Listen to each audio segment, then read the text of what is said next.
YouTube के हमारे सभी व्यूअर्स, इस जगत के समस्त इंग्लिश लैंग्वेज लवर्स, समस्त कंपटीशन टेस्ट की तैयारी करने वाले मेरे स्टूडेंट्स, मेरे प्यारे बच्चों, सम्माननीय गूगल परिवार, यूट्यूब परिवार, सेवारत कर्मचारियों, आप सभी को मुझ दिनेश खुल्लर का मेरे चैनल ट्रू लाइफ सॉन्ग्स पर बहुत बहुत स्वागत, अभिनंदन व नमस्कार। मेरे प्यारे विद्यार्थियों, आप जी की नॉलेज को बढ़ाने के लिए ये टीचर प्रतिदिन आपके लिए नया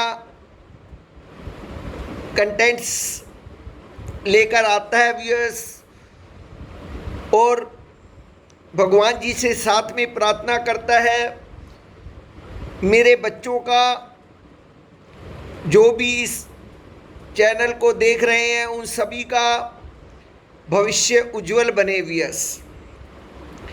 तो व्यूअर्स, प्रार्थना में और मेहनत में बहुत शक्ति होती है व्यूअर्स। जब इनका मिश्रण होता है तो व्यूअर्स जीवन खिल उठता है viewers.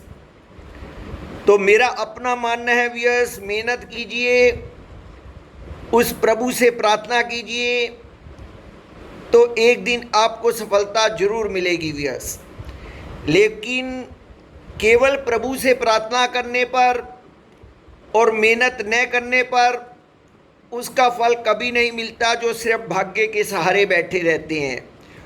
Always remember it, God helps those who help themselves. Viewers, परमात्मा भी उन्हीं की मदद करते हैं जो अपनी स्वयं की मदद करना जानते हैं व्यूअर्स। तो इसलिए मेरे प्यारे बच्चों, थकना नहीं, हारना नहीं, उकना नहीं, ऊबना नहीं, बोर नहीं होना व्यूअर्स। लगातार सतत कार्य पे लगे रहना है व्यूअर्स। आप देखिए व्यूअर्स, मुझे देखिए, मेरा एग्जाम्पल ही ले लीजिए व्यूअर्स। चाहे मेरी कैसी भी तबीयत हो, फिर भी मैं आप लोगों के लिए, अपने बच्चों के लिए दौड़ा दौड़ा आता हूँ रिकॉर्डिंग करने के लिए व्यूअर्स। मैं अपने बच्चों का एक दिन भी व्यर्थ नहीं करना चाहता व्यूअर्स।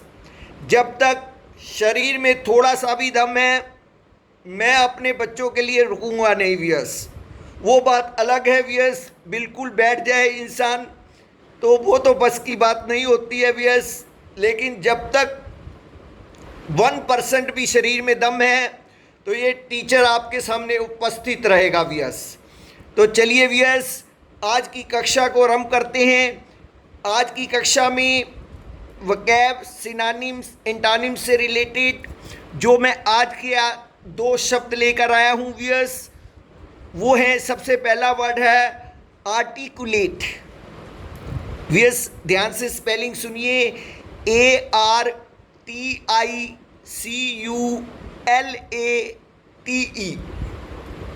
Viewers, articulate, ARTICULATE।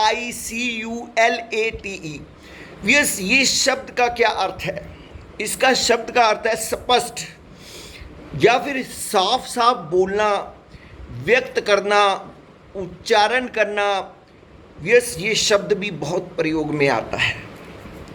मेरे प्यारे बच्चों, जैसे मैं बोलूँगा he is an articulate young man, यानी कि एक वो आर्टिकुलेट यंग मैन है, एक बड़ा स्पष्ट वक्ता है, बड़ी अच्छी उच्चारण करने वाला है। तो व्यूअर्स, ये सेंटेंस से आपने समझा। अब व्यूअर्स, सिनोनिम्स इसके क्या बनेंगे? पहला बनता है एलोक्वेंट, ALOQUENT। सेकंड है फ्लुएंट, FLUENT। थर्ड है कम्युनिकेटिव, COMMUNICATIVE। फिर है effective, EFFECTIVE। Lucid, LUCID। Vivid, VIVID। Expressive, EXPRESSIVE। कॉजेंट, COGENT।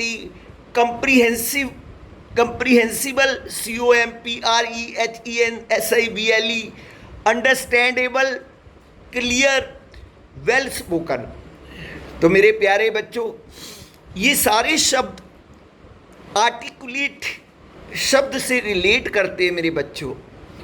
Competition test में व्यूअर्स जब आपके सामने ये शब्द आएगा, इनमें से कोई शब्द उन 5 अल्टरनेटिव्स में से होगा व्यूअर्स, जिसको कि आपको सेलेक्ट करना है। व्यूअर्स इसका एंटोनिम्स जो बनेगा, एक तो बन जाएगा इन आर्टिकुलेट, INARTICULATE, फिर है हेजिटेंट, HESITANT, फिर है अनइंटेलिजिबल, UNINTELLIGIBLE, फिर है अनक्लियर, UNCLEAR, फिर है मिसरिप्रेजेंटेड, MISREPRESENTED।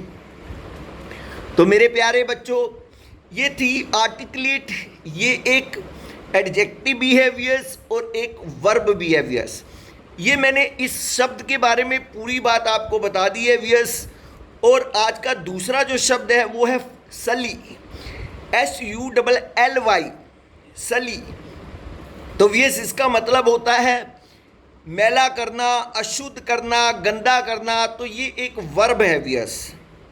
जैसे कि इसका एक सेंटेंस में प्रयोग देखते हैं, his reputation is sullied by crimes. His reputation is sullied, SULLIED, sullied by crimes, CRIMES। तो मतलब क्राइम्स ने उसकी रेपुटेशन को जो है मैला कर दिया, गंदा कर दिया, कलंकित कर दिया। तो व्यूअर्स अगर हम इसके लिए सिनोनिम देखें तो वो है tent, TAINT, pollute, POLLUTE, dirty, DIRTY, damage, DAMAGE, फोल, FOUL, प्रोफेन, PROFANE, मार, MAR, इंजर, INJURE, blemish, BLEMISH। Sorry viewers. तो व्यूअर्स ये सारे जो है इसके सिनोनिम्स हैं। व्यूअर्स एंटोनिम्स की बात करें तो purify, PURIFY, clean, CLEAN, improve, IMPROVE, upgrade, UPGRADE। तो व्यूअर्स ये हैं इसके एंटोनिम्स। तो मेरे प्यारे बच्चों, आशा करता हूँ आपको ये समझ आ गया होगा व्यूअर्स। आप रिवाइंड करके देख सकते हैं, दोबारा चलाकर देख सकते हैं वीडियो को व्यूअर्स। अगर कोई प्रॉब्लम हो तो आप मुझसे डिस्कस भी कर सकते हैं। तो चलते हैं आज की कक्षा की सेकंड आइटम पर, वो है one word substitute. Viewers one word substitute में भी मैं 2 ही चीज़ें लेकर आता हूँ आपके लिए। Short stories with an element of moral. Short story या short stories with an element of moral. कहने का मतलब छोटी कहानियाँ जिसमें शिक्षा का तत्व हो, शिक्षाप्रद कहानियाँ कह सकते हैं जिसे। उसके लिए एक शब्द क्या हम यूज़ कर सकते हैं व्यूअर्स, वे है फैबल, FABLE, या हम फेबल भी कह सकते हैं, FABLE। तो इसको हिंदी में अगर एक शब्द में कहे तो ये है नीति कथा। तो व्यूअर्स अगला वर्ड है, सेंटेंस है हमारा वन वर्ड सब्स्टिट्यूट में, a person who is slow to learn. A person who is slow to learn, उसको हम क्या बोलते हैं? एक व्यक्ति जो धीमे धीमे सीखता है, मंद गति में सीखता है, वो होता है डंस, DUNCE, डंस, DUNCE। डंस का मतलब होता है मंद बुद्धि, मूर्ख। तो व्यूअर्स उसके लिए हम इस शब्द का प्रयोग कर सकते हैं। तो व्यूअर्स तो चलते हैं आज की कक्षा की तीसरी आइटम को अटेंड कर लेते हैं, वो है डेली यूज सेंटेंसेस। तो डेली यूज सेंटेंसेस में व्यूअर्स पहला सेंटेंस है, मैं जरूर इस बात का ध्यान रखूँगा। I'll surely keep this in mind। I'll surely keep this in mind. तो व्यस कई बार हम किसी बंदे की बताई हुई कोई बात को वो उसके जोर देने पर हम कहते हैं भाई मैं इस बात का पूरा ध्यान रखूँगा. I'll surely keep this in mind. व्यस सेकंड सेंटेंस है, यह कपड़ा मजबूत लगता है. यह कपड़ा मजबूत लगता है. तो व्यस कई बार लेडीज़ वगैरह जो कपड़ा ख़रीदने के लिए जाते हैं और पारखी होते हैं कपड़े के, तो व्यस वो कई बार देखकर बताते हैं कि भाई ये तो बहुत अच्छा कपड़ा लग रहा है और लगता है कि ये काफ़ी समय तक चलेगा. तो दिस क्लोथ अपीयर्स ड्यूरेबल.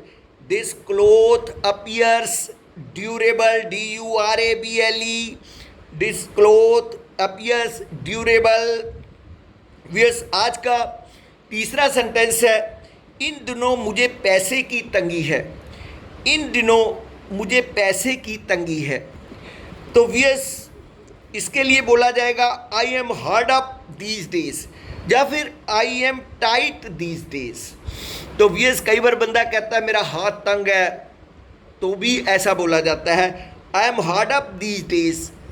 तो आजकल मुझे पैसे की थोड़ी कमी है. उसके बाद व्यस पेशगी रुपया देना होगा. पेशगी रुपया देना होगा. तो पेशगी का मतलब होता है व्यस एडवांस में. जैसे हम इंस्टीट्यूट में जाते हैं या कहीं भी जाते हैं तो फ़ी एडवांस होती है व्यस.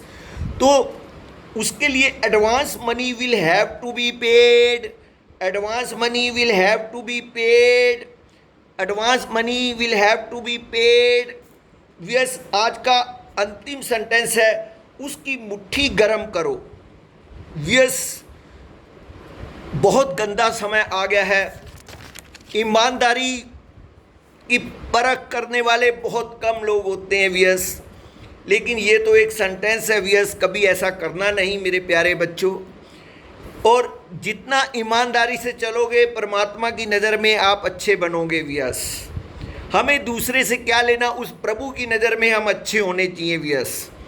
तो सबकी नज़र में हम अच्छे हो जाएंगे. अगर उसकी नज़र में, उस दाता की नज़र में हम हमारी इमेज अच्छी नहीं है तो व्यस हम भले ही दुनिया के सामने कितने भी बन के चले जाएं व्यस, हम अच्छे नहीं बन सकते व्यस. इसलिए व्यस हमेशा ईमानदार रहना है. ये तो एक सेंटेंस है जो मैं बता रहा हूँ. टिप हिम, या फिर हम कहते हैं grease is palm. Grease is palm, GREASE, grease is palm, PALM. तो इसका मतलब होता है उसको कुछ रिश्वत वगैरह दो. व्यस ऐसा नहीं करना कभी भी. हमें ईमानदारी से रहना है, अपनी मेहनत से रहना है, अपनी लगन से रहना है व्यस. वो परमपिता परमेश्वर न्यायप्रिय है और वो न्याय अवश्य करता है व्यस. एक ना एक दिन सत्य की विजय होती है व्यस. तो इन्हीं शब्दों के साथ व्यस मैं आज की इस कक्षा को यहीं पर समाप्त करता हूँ और आशा करता हूँ मेरे प्यारे बच्चों आप जी को मेरे लेसन पसंद आ रहे होंगे व्यस. मुझे ज़रूर इसका रिएक्शन दीजिएगा व्यस. एक टीचर का मन भी खुश होता है व्यस कि जो भी मैं कर रहा हूँ कि मेरे बच्चों के लिए सार्थक हो रहा है या मैं व्यर्थ ही मेहनत करता चला जा रहा हूँ. तो मेरे प्यारे बच्चों अपना रिस्पॉन्स ज़रूर दीजिएगा और एनकरेज कीजिएगा इस टीचर को. इन्हीं शब्दों के साथ मैं दिनेश खुल्लर आप जी से आज विदा लेता हूँ. कल फिर मिलूँगा एक नए लेसन के साथ. तब तक जय श्री कृष्णा, राधे राधे, नमस्कार.